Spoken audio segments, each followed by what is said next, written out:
Setelah malam pertama yang penuh mimpi aneh, Arya makin yakin kalau ada sebuah rahasia besar yang disembunyiin di desa Rangkaspuna. Dia sempat ngedenger juga nih percakapan yang mencurigakan antara Pak Ageng sama pembantunya nih, sebut aja Maela. Mereka sempat diam-diam masuk ke dalam kamarnya Arya. Malam-malam nggak tahu mau ngapain, padahal Arya di situ belum tidur. Dia cuma pura-pura tidur. Arya ngedenger omongan mereka semua. Mereka ngomongin soal Niitoh.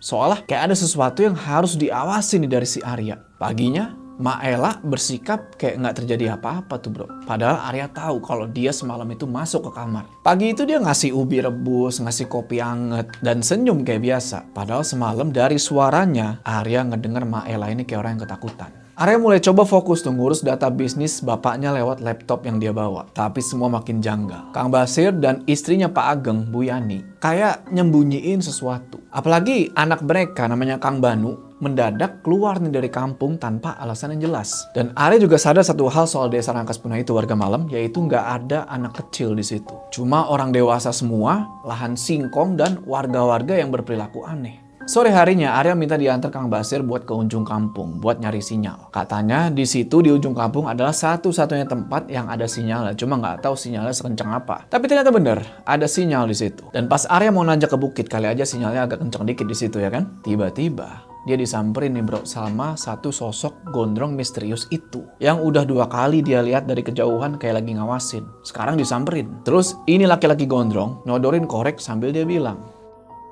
Arya Pradipta, anak Akbar Dwi Pradipta.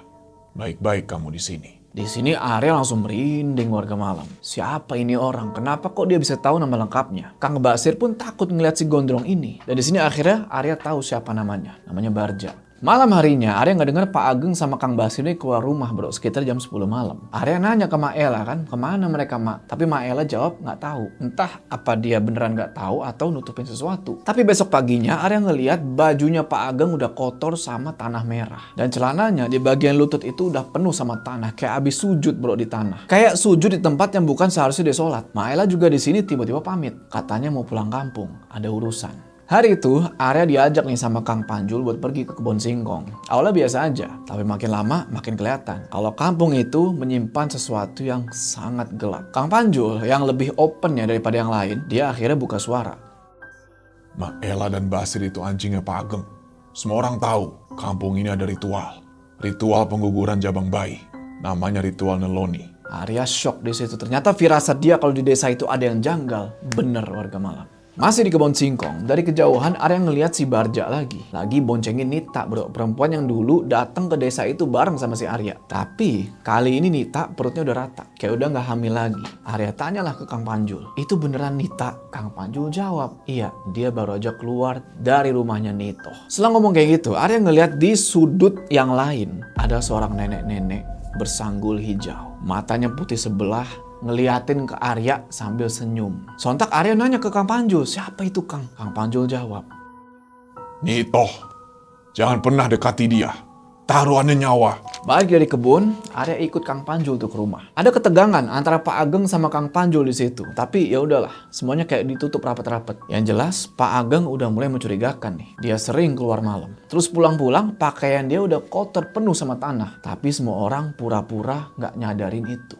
Malamnya, Arya coba buat nenangin diri, ngebantuin Bu Yani tuh ngitung hasil panen. Tapi lagi-lagi, si Arya ngelihat ada keanehan. Maela pulang. Padahal katanya lagi keluar kampung. Bu Yani juga curiga, karena dia ngelihat Kang Panjul mulutnya berdarah, kayak habis berantem. Tapi nggak ada yang mau cerita tentang apa yang sebenarnya udah terjadi.